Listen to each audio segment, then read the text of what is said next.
আসসালামু আলাইকুম রহমতুল্লাহ। সকলেই ভালো আছেন আশা করছি। আজকে আসছিলাম কোরআন তেলাওয়াত করতে, মসজিদে পড়তে বসেছি, কিন্তু মনটা কেমন যেন করছে। খুব করে ভাবতেছি, যদি মদিনায় একটু যাওয়া হতো, যদি একটু নবীজির রওজাটা দেখতে পারতাম,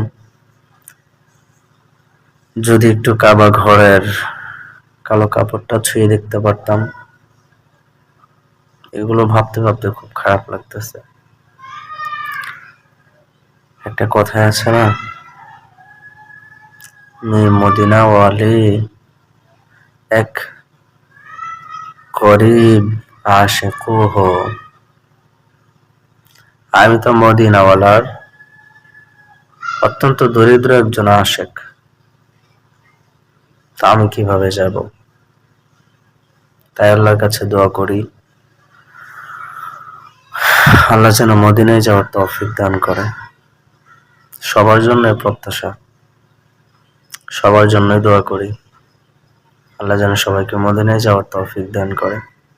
দুনিয়ার লালসা, দুনিয়ার সুখ শান্তি, দুনিয়ার অর্থবিত্ত, এগুলো কিছুই কাছে আসবে না।